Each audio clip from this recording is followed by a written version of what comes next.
Bien amigos, seguimos transitando la tarde aquí en la 98.5, estamos en tarde o temprano hasta las 16 horas en la radio de los trabajadores, www.adeonlavalle.com.uy, o nos puede sintonizar en el dial en el 98.5, en las aplicaciones TuneIn, Radio Arden, Hoy Radio, ahí estamos en vivo a través de la web para el mundo. Les cuento que hoy nos visita integrantes de la Comisión de Patrimonio de La Valleja. Está aquí con nosotros el profesor Luis Pacheco. Y la pregunta para encarar esta charla tiene que ver con una charla que tuvimos ayer con Nicolás Cabral, que anduvo por acá, y le pregunté, ¿en qué anda la Comisión de Patrimonio? Dice, te mando al profesor Pacheco. Así fue la respuesta. ¿Cómo le va? Bienvenido. Bueno, muchas gracias por el espacio, porque la Comisión de Patrimonio está interesada en socializar el tema del Bicentenario. Claro, ni hablar. Haciendo un raconto, en abril del 2024 se aprobó la ley que declaraba a 2025 año del Bicentenario de los hechos históricos de 1825. Ahora bien, el gobierno saliente no designó la Comisión Nacional y el gobierno entrante no lo ha hecho. Claro. En todo caso quedó o emergió el tema de los 40 años de democracia. Pero esto es un evento de más largo aliento porque estamos hablando de 200 años de historia del Uruguay y de su proyección a futuro, que es una oportunidad para reflexionar todos los temas. Claro, entonces nuestro interés es movilizar a las instituciones, ni hablar, más allá de las instituciones oficiales. La cuestión es esta, a fines de año el país estuvo ocupado en la campaña electoral, la transmisión de mando ahora a comienzos del año y en este momento transcurren campaña electoral. Las elecciones municipales. Entonces el tema ha quedado en un segundo plano. Como emergencia, la Comisión de Patrimonio, el Grupo de Geohistoria de Minas y el Comité Patriótico presentaron al intendente Vergara un plan de emergencia hasta junio, porque ahí tendremos una administración que rectificará o ratificará tanto las comisiones como lo actuado o lo que quedará por hacer. Nuestra propuesta empezó eventualmente el 19 de abril. Habría un acto organizado por el Comité Patriótico, con el problema de que es el sábado de Semana Santa o Semana de Turismo. O sea, no vamos a contar con público, ni con instituciones escolares, ni públicas ni privadas. Va a ser un acto eventualmente protocolar. El día lunes 21, en salones del Instituto de Formación Docente, se va a realizar una mesa redonda y el recitado por parte de 3 particulares. No traje los nombres acá porque estaban ensayando, de los poemas que fueron premiados con motivo de la inauguración del monumento ecuestre a La Valleja en 1902. De una serie muy importante de poemas rescatados por Pablo Baubeta, nuestro bibliotecario. Se seleccionaron 3 y se encontraron 3 voluntarios interesados en recitarlos. Por otra parte, la mesa sobre Juan Antonio La Valleja va a estar integrada por el profesor Oribe Pereira, que va a trabajar el tema La Valleja, el hombre y su familia, el coronel Alfredo Bravo con el enfoque de La Valleja militar, y quien habla con el enfoque de La Valleja ante la historia. Claro. No podía Minas quedar fuera del esquema. ¿Por qué?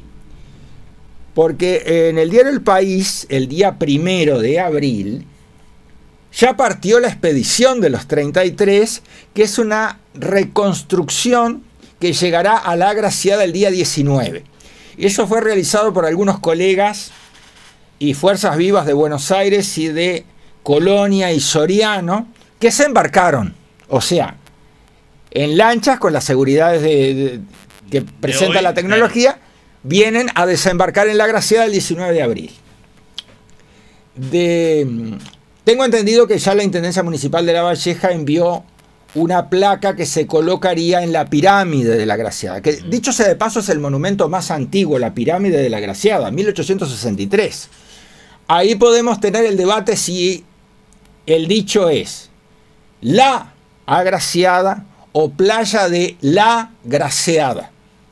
Bien, lo dejamos a la duda. Esa discusión para otro contexto histórico. Sí, nadie la ha resuelto. Bien.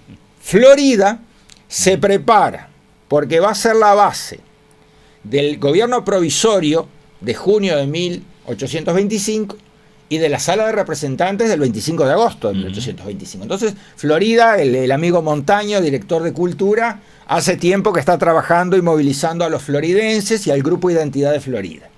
Y La Valleja, bueno, el grupo de Geohistoria, que estamos vinculados a ellos, nos movilizamos con este tema. La otra actividad que se piensa realizar es invitar al profesor Óscar Padrón Fabre, de Durazno, a presentar en Minas su libro Rivera, el artiguismo posible. Es un tema polémico y sobre todo la figura de Rivera es polémica. Y para junio presentaríamos el video sobre La Valleja, que lo realizaríamos Oribe, Bravo y yo, y se agregaría una parte sobre La Valleja en el arte, que lo haría la profesora Miriam Soria.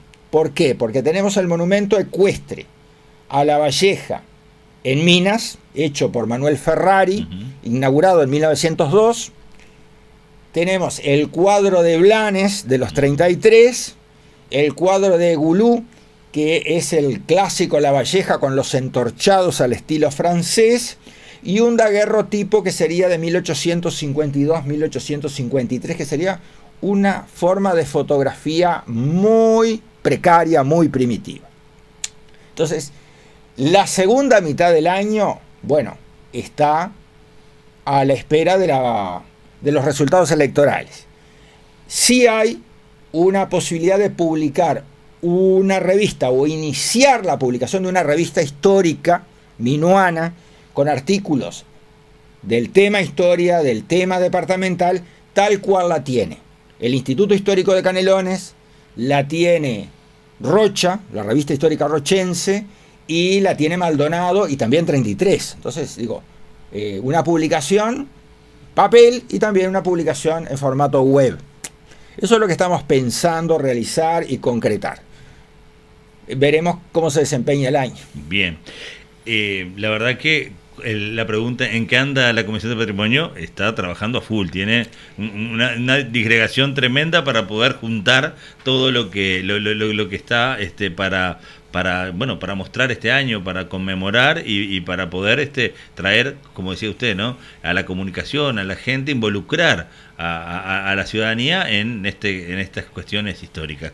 Si vamos a La Valleja de la historia, que creo que es la parte donde tú decías que ibas a estar más involucrado, hay como esas cuestiones de casi místico, diríamos, el tema del desembarco, pero también hay como en la figura de La Valleja también esa cuestión de aquí de Minas, esa cuestión de la casa de La Valleja en la Ciudad Vieja, donde también es un museo, pero hay como que esas cuestiones de que estamos hablando de seres terrenales que tienen más de 200 años de vida. No es mitológico, entonces hay documentación, me imagino que hay investigación, me imagino que hasta la sorpresa en la investigación con respecto a la figura de La Valleja. Sí, sobre todo hay que practicar un revisionismo histórico. Claro, ni hablar. De una cantidad de cosas.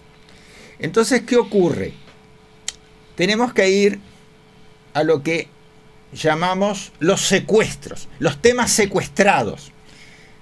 ¿Cuáles son? Bueno, si yo me ubico en 1784, el único documento fiable es que La Valleja fue bautizado en la Catedral de Minas. Los padres de La Valleja no son de las 40 familias astorganas y gallegas que vinieron a fundar. No lo son. Inclusive el vínculo de La Valleja es con Manuel Francisco Artigas. La documentación de la época indica que los Latorre, o sea, su abuelo Antonio Latorre, tenía campos. En la cañada de los Latorre, aproximadamente en paraje Chamizo, y en el paso de Fray Marcos. No hay motivos para herirle el corazón a nadie, pero el lugar de nacimiento de La Valleja sería Florida. Sería Florida o Canelones. Lo que está documentado y admitido es el bautismo en Minas, y así lo tiene la catedral en mármol. Ahí nos agarramos ese documento firmemente. Exacto. Ahora, si yo me refiero en la época al curato de las Minas, el curato de Minas iba desde Solís Grande hasta el Godoy. Claro. ¿Ah? O sea, ¿qué significaba Minas en 1784? El otro asunto es que nuestra historiografía se ha salteado todo el periodo español. ¿Por qué? Porque en 1784 nosotros no somos una colonia, nosotros somos España, claro, no somos charrúas. El mito charrúa, de la sangre charrúa, de la raza charrúa, no se sostiene ni por la genética, ni por la genealogía, ni por la arqueología, ni por la demografía. Esas 40 familias que en 1784 eran españolas, siguieron siendo españolas en 1811. Claro. Y después vamos a tener el inicio de la inmigración. Tanto es así que la demografía histórica te dice que la población del Uruguay se multiplicaba por 2 cada 25 años. Por lo tanto, vas a saltar de 30.000 habitantes en el 1800 a 1 millón en el 1900. El elevado número de hijos y sobre todo la llegada. Y acá le desafío a cualquier oyente que tenga una computadora que se conecte a Family Search, haga su cuenta y empiece a buscar sus ancestros, porque todo eso hoy está digitalizado. Yo en el registro parroquial no encontré una sola vez la palabra charrúa.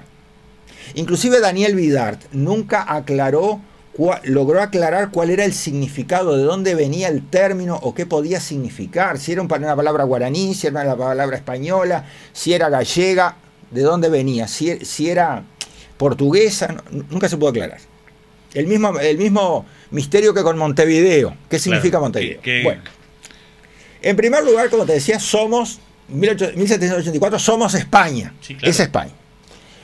¿Qué pasa después? Bueno, en 1825 yo tengo a Manuel Calleros y al cura La Robla, uno al frente del gobierno provisorio y otro al frente de la sala de representantes. Entonces, ¿cuál es el otro tema que hemos secuestrado? La iglesia. El rol de la iglesia, de la Rañaga, de Lamas, de los curas que van a estar en la constituyente de 1830 y que van a estar en la sala de representantes del 25. Y la formación de los civiles que van a ser gobierno. ¿Por qué? Porque en 1825 yo ya tengo a futuros presidentes como Joaquín Suárez, Gabriel Antonio Pereira, Juan Francisco Giró, Bernardo Berro, Carlos Anaya, que hicieron su formación de gobierno civil ahí, claro, en esas instituciones totalmente precarias. Y el otro asunto es, cuando llegamos al 25 de agosto, la ley de independencia, que dice, bueno, nos declaramos libres e independientes del rey de Portugal y del emperador del Brasil. Bueno, pero no está mencionada España. Ya no se sentían españoles. ¿Cuándo nos independizamos de España? El 9 de julio de 1816. Entonces, ¿a dónde voy ahí? Se me pierde la historia regional de ver a Artigas como hombre de la región y de ver a La Valleja como hombre de la región, no como hombre de Minas. Claro. Ahí tengo que ver la ley de unión, que dice que la voluntad de la provincia oriental es unirse a las demás de este nombre, a las Provincias Unidas de Sudamérica. Entonces, yo tengo que enfocar las provincias unidas, lo que se llama una historia regional. No hay en 1825 una historia del Uruguay. ¿Qué significa ser oriental? Ser oriental era de la provincia oriental. A mí se me enojan algunos cuando digo que soy argentino de la provincia oriental. Se me enojaron. Bueno, digo... Es que en ese momento... La Valleja te lo dice. En abril de 1825 te dice a los argentinos orientales. Y si vamos a las provincias, nuestra bandera de Artigas es la bandera de Entre Ríos, es la bandera de Santa Fe. La bandera de Córdoba son 3 verticales tricolor. La bandera de los 33 es muy similar, tricolor horizontal, con la bandera de Misiones, de Corrientes y de Paraguay. O sea, el fondo federal está.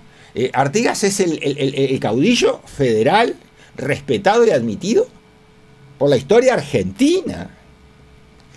Podremos debatir si Estanislao López, el caudillo de Santa Fe, es su digno sucesor, su vínculo con Juan Manuel de Rosas, etcétera, etcétera. Recuerdo lo malos que se pusieron cuando Cristina Fernández de Kirchner dijo Artigas quiso ser argentino y no lo dejaron. Exacto, pero claro, pero que se han puesto malos mucha gente. Sí, se quedan con dulce leche, el asado, Gardel, y ahora quieren Artigas también. Claro, con las provincias. Claro, porque tiene que ver con la provincia, con lo que representaban. Claro. Las provincias. Casi todas las provincias argentinas tienen una franja colorada en su bandera. Entonces, eso hay que verlo. La otra vez estuve en Córdoba, en Estancia Carolla. Estancia Carolla está en Jesús María, un festival que recomiendo. Recomiendo ir a Jesús María en enero de cada año. Y ahí en Estancia Carolla fue donde se forjó la espada que Córdoba le regaló a Artigas como protector de los pueblos libres. Y en la ciudad de Córdoba, Córdoba capital, tenemos el monumento a Artigas, que es un lugar destacado, importante. Digo, porque en definitiva el federalismo es el que conduce a la independencia de Córdoba. Lo otro que hemos perdido es a Lavalleja como líder regional.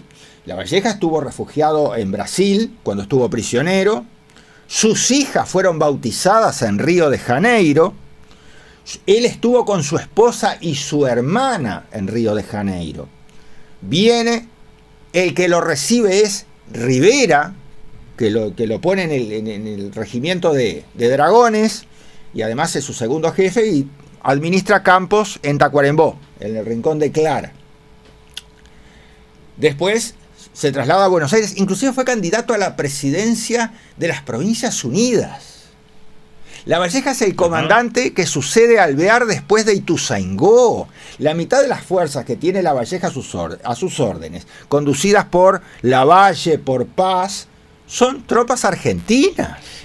Y acá voy un poquito para atrás en las palabras, como cuando tú decís que nació cerca de lo que sería Chamizo. Claro, le estamos poniendo el mapa de hoy, que es Florida, ¿no? Y también le estamos poniendo el mapa de hoy a Uruguay también. Por ese momento era la provincia oriental. Exacto, y estaba, y otra cosa que me parece muy interesante, y capaz que te saco de tema, pero tú volvés tranquilo al trillo, que la figura de Artigas, está esa cuestión del acuerdo de que vamos a poner una figura conciliadora porque si no Rivera, porque si no Lavalleja, ¿no? También la figura de Oribe en algún momento como el otro presidente. O sea, esa cuestión de figura conciliadora acá encuentra un contexto. Sí, la idea es bien clara. Se eligió a Artigas como figura sin partidos. Claro.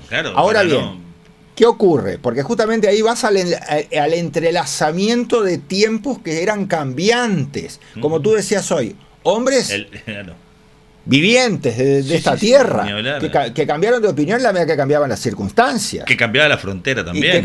Y que cambiaban los dominios. Es decir, si vamos al caso, de 1784 a 1825, el Uruguay pasó, o la provincia oriental pasó de dominio español a dominio porteño, a dominio artiguista, a dominio portugués y a dominio brasileño. Y terminan los ingleses negociando nuestra independencia en 1828. Invadiendo Montevideo con una batalla feroz en la rotura de que yo quedé asombrado la vez que lo vi. Aparte, todo tenía que ver por la calle Brecha, Sí. que es la que entra, donde hacen la brecha Sí. para entrar a Montevideo. Sí. Y fue una de las batallas más feroces que tuvo Montevideo. Y no es de las más estudiadas en la etapa escolar, liceal. Exactamente. Las invasiones inglesas son un tema que han sido dejado de lado. Dos cosas. Primera, los británicos son los únicos que han entrado en Montevideo a sangre y fuego, Claro. con un costo de bajas del 20% de la tropa desembarcada. Fue una carnicería. Sí, sí, sí. En 1983-84, cuando Antel estaba, o la UTE, estaban haciendo toda una serie de excavaciones en Ciudad Vieja, cambiando los teléfonos, empezaron a encontrar restos humanos porque fueron enterrados en el foso de la muralla. Claro. Los tapaban con cal y los enterraron en el foso de la muralla porque no hubo tiempo de enterrar los miles de muertos entre ingleses y españoles. Ujú. No se insiste en eso. Y a su vez te explica por qué Artigas, Rondó o Uribe después se limitaban a sitiar Montevideo. Para quienes nos están escuchando, la calle Brecha está entre el Solís, el Templo Inglés, es en la parte sur Detrás de Buenos del edificio Aires. Libertad. Claro, Detrás del edificio ahí Libertad está. de la vieja Casa de Gobierno. Exactamente. Ahí entonces, si uno mira la puerta de la Ciudadela, claro, la muralla rota, el foso, Exacto. el entierro y después tapalo con cal. ¿No? Sí. Sí, Fue sí. muy loco si uno lo ve desde este punto de vista del contexto de hoy, ¿no? Además, no me imagino lo que debe haber sido el terror de la población teniendo los barcos ingleses bombardeando la ciudad durante un mes. Sí, aparte, tú decís el 20% de la tropa inglesa, pero yo creo que no está cuantificado de la población y los ejércitos locales, ¿no? La población civil, porque se habla de la tropa española, pero no se habla de la ciudadanía, que por ahí muchos se dicen que algunos para el Ejido, ¿no? Por lo que vendría a ser hoy 18 de julio, abandonaron y se fueron para lo que deberían ser las chacras, la parte así, otros para la Aguada, pero la población que estuvo ahí padeció el bombardeo un mes encima. Sí. Es así exactamente, es como tú lo cuentas. La narración más completa y más antigua es la de Bauzá en Historia de la Dominación Española en el Uruguay, que es muy minuciosa en eso. Uh-huh. Pero realmente fue un momento muy crudo. Yo sí le digo de dónde conseguí el material, tiene que ver por la calle Brecha. No me Sí. acuerdo que fue buscando y me topé con esa historia y me asombró porque no es la del liceo, la escuela, la que no. Del sitio Montevideo, de esa cuestión también hasta romántica, de la batalla de las piedras, de jugar con la, ¿cómo se dice?, con la estrategia de Artigas, de mandar la caballería a retirarse, ¿no? La artillería como escondida y mandar a los de a pie para que engañar a los españoles y atacarlo por detrás. Toda esa cuestión que siempre lo tenemos como muy romántico, Sí, de la batalla de las piedras. La historia militar es un debe, y sobre todo, por ejemplo, en Sarandí, que Sarandí tiene, o todo el año 25 tiene un valor de unión. ¿Por qué? Porque primero tenemos el abrazo de Monzón entre Lavalleja y Rivera. Uh-huh. La relación entre ambos se remonta a 1814, cuando Artigas designa a Lavalleja en la unidad de Rivera. Las órdenes de Rivera están juntos en Guayabos, hasta que Lavalleja cae prisionero. Posteriormente vuelven el 21, en 1821, con Rivera, y se encuentran ahora en el Monzón. Ahí hay toda una interpretación de si Rivera sabía y fue a entregarse, si Lavalleja lo tomó prisionero. Da para la polémica. Si Oribe lo quería fusilar. Por eso ahí juegan todos los actores. Exacto. Y la única figura ajena a eso es Artigas. Exacto. El hecho es que en Sarandí es el combate en el cual Rivera, Lavalleja y Oribe están juntos. De ahí el valor simbólico del combate de Sarandí. La famosa carga de Sarandí, que es una carga de caballería, carabina a la espalda y sable en mano. Bien, es un combate en el cual participan unos 4.000 a 5.000 hombres.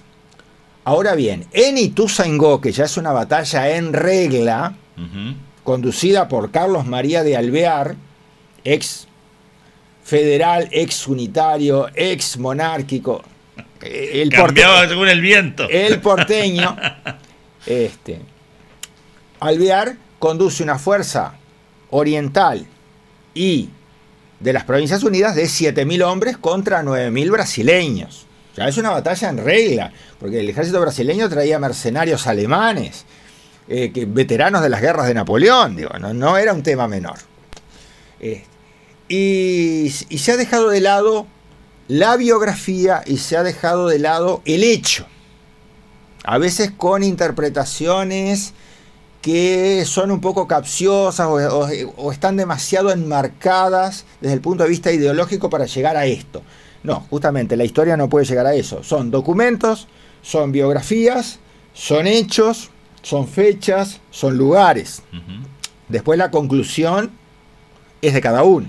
Y los documentos, que no son muchos. Y los documentos, es decir, las colecciones documentales son buenas. Hay un archivo de la Valleja. Bien. No, fíjate, pensé que claro, el tema malinterpreté, como que están todos los hechos, pero la documentación... El tema es este. Hoy la digitalización nos permite acceder a toda la documentación. Fíjate que el archivo Artigas fue clausurado hace poco, llegando a 37 tomos con más de 10.000 documentos. Y bien. La publicación empezó en 1950 cuando presentaron el primer tomo. O sea, empecé a publicar el archivo Artigas en 1950 y lo termino en el 2025. Imagínate lo que sería publicar el archivo Lavalleja, que es tan extenso como él. Claro. Inclusive en el archivo Artigas puedo recuperar mucho de Lavalleja. Lavalleja como comandante en Colonia, la batalla de Casupá, que es muy poco conocida, que también participó Oribe, Rivera y Lavalleja, acá en el potrero de Casupá. Son muchas cosas, muchísimas cosas. Y en definitiva, como te decía hoy, de nuestra historiografía hemos secuestrado el periodo español, el rol de la Iglesia, y hemos secuestrado esa interrelación que llevó, en este caso a Lavalleja, a intercambiar con el conde de Viana en Río de Janeiro, con Lecor en Montevideo, con Rivera, con los caudillos de Río Grande, Ventos Goncalve y Ventos Manuel, con Estanislao López en Santa Fe, con Dorrego, con Lavalle, con José María Paz, con Alvear en Buenos Aires y en Ituzaingó. Hemos perdido eso, de cómo de capitán de Artigas pasa a ser gobernador de la provincia oriental, porque de 1825 a 1830 la cabeza política, civil y militar de la provincia va a ser Lavalleja, el libertador. Entonces, no es menor que haya una leyenda negra de Lavalleja, porque no le perdonaron disolver la Sala de Representantes en octubre de 1827. Le costó la presidencia. No le perdonaron el vínculo con Rosas. Después de Cagancha, 1839, Lavalleja no tiene ningún cargo, ni civil ni militar, hasta que Melchor Pacheco Lloves va a buscarlo a su chacra del Miguelete para que integre el triunvirato con Fructuoso Rivera, que venía en viaje de Río, y Venancio Flores. Teniendo como ministro a Juan Carlos Gómez, a Santiago Sayago y a Lorenzo Valle.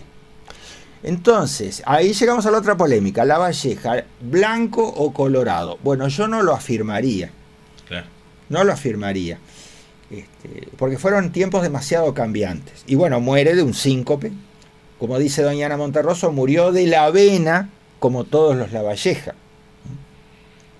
Había una enfermedad hereditaria que la padeció él también. Y en la descripción de la época posiblemente haya sido un ataque de presión. Sí, ahí va, una suba de presión. Digo, una apoplejía, un ataque fulminante, eso la medicina de 1853 no sé cómo se interpretaría hoy. Claro. También hay que poner contexto histórico. Médicos en Sí. el Montevideo de 1853, Venancio Flores se ocupó de que hubiera por lo menos media docena de autopsias, de que hubiera un consejo médico que certificara la muerte. El hecho es que fue enterrado en la iglesia matriz.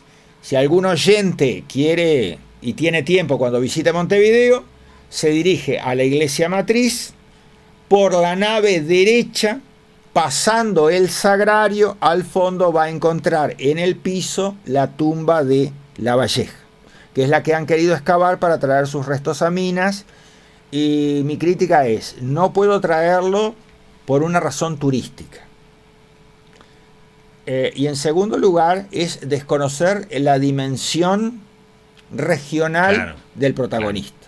Porque Lavalleja vivió en Montevideo, vivió en Buenos Aires, vivió en Santa Fe, vivió en Durazno, vivió en Conchillas. Pasó por Río de Janeiro. Pasó por Río de Janeiro. Claro, era una figura más del Mercosur de hoy que de la propia exacto. Entonces, tenemos que discutir hasta dónde hay una historia nacional. Había una comisión que estaba muy firme con querer traerlo, hasta con discusión en voz alta, ¿no? Sí. La cuestión es esta. Tal cual, primero, tienes un problema de reformar la voluntad del legislador de 1853, que le concedió honores de Estado cuando el Estado estaba unido a la Iglesia. Entonces, enterrar en la Iglesia era el más alto honor. Entonces, en la matriz de Montevideo está Lavalleja, está Joaquín Suárez, está Rivera y está Venancio Flores, más Mariano Soler y los arzobispos de Montevideo.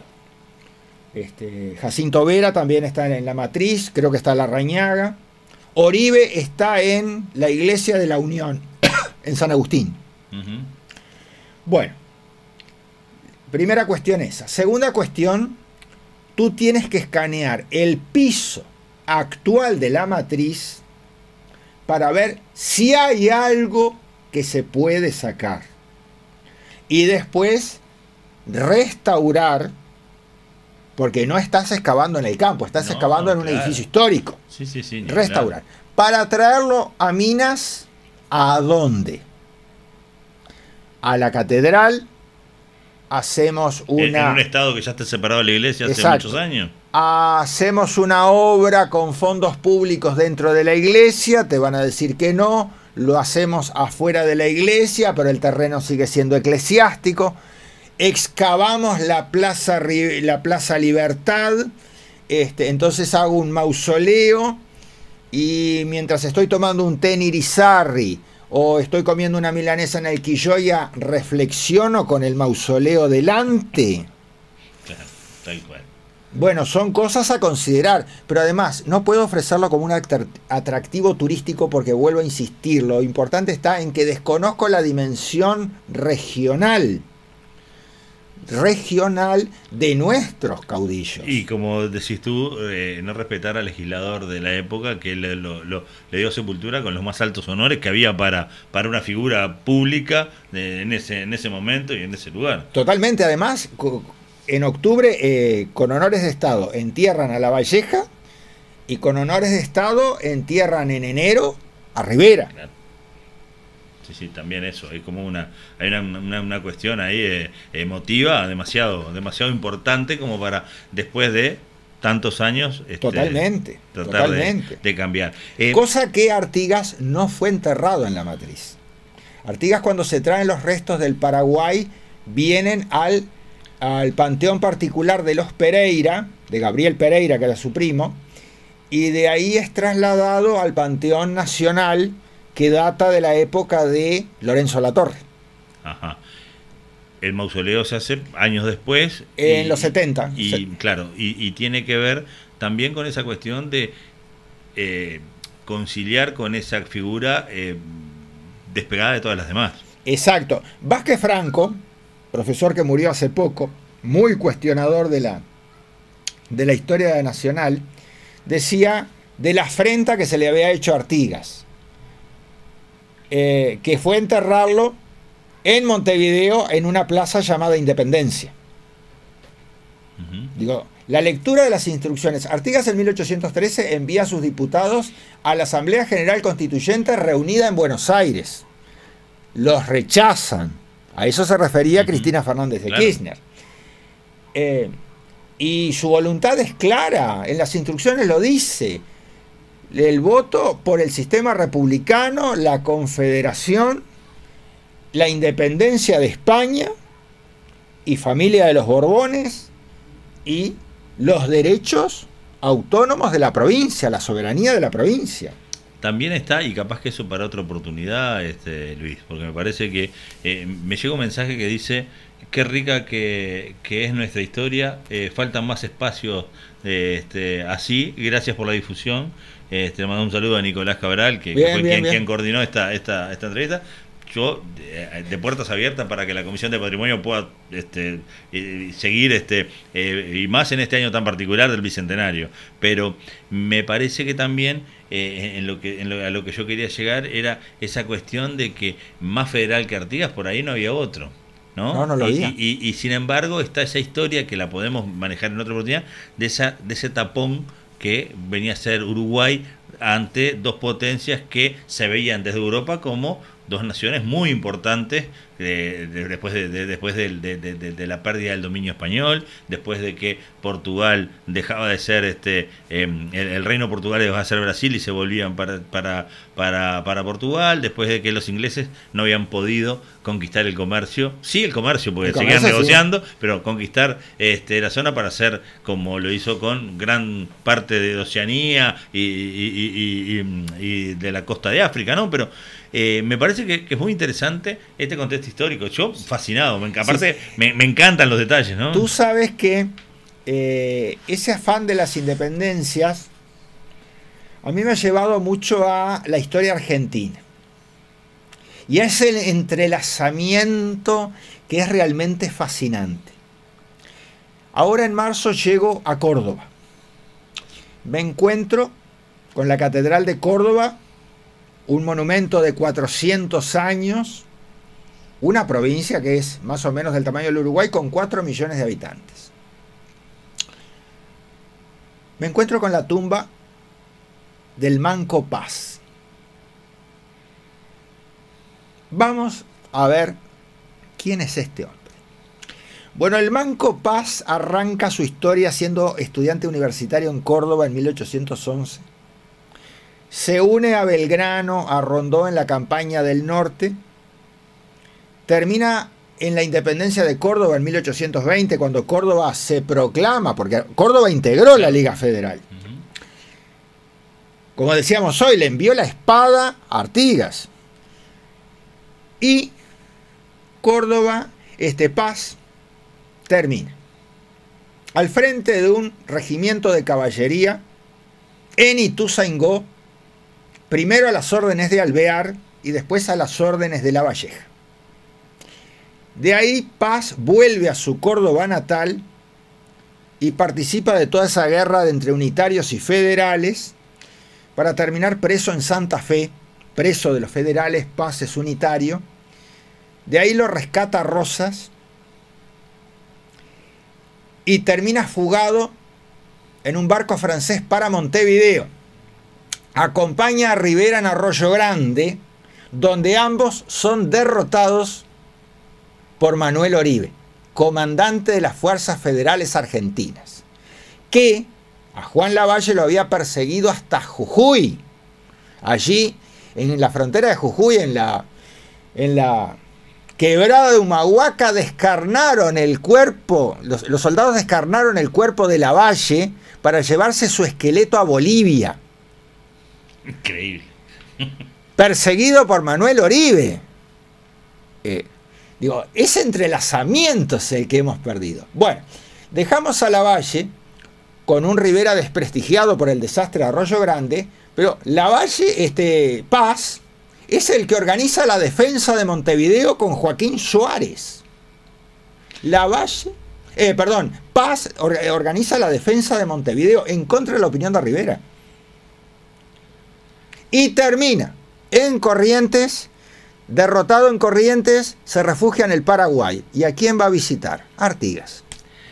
Esto da para más. Vamos Sí, a seguir conversando cuando quieras. sin lugar a dudas, porque se nos fue la hora, pero increíble lo chico que era el continente en ese momento, ¿no? Porque a pie de caballo iban de Jujuy a Río de Janeiro como si fuera y a Montevideo, Buenos Aires, y cruzaban, y uno a veces con la tecnología de hoy, ¡wow!, nos cuesta ir a las termas, ¿no? ¡Uf, sí, qué lejos que es!, ¿no? Increíble. Luis, estamos abiertos a que la comisión siga tratando los temas como lo vienen ustedes trabajando para este bicentenario, pero a su vez el contexto histórico y estas cuestiones informales de la historia me encanta. Bueno, me encanta. Así entonces que tenemos estamos a las órdenes. Los temas de historia, tenemos los temas de la comisión con el bicentenario y tenemos los temas de la comisión que están en archivo.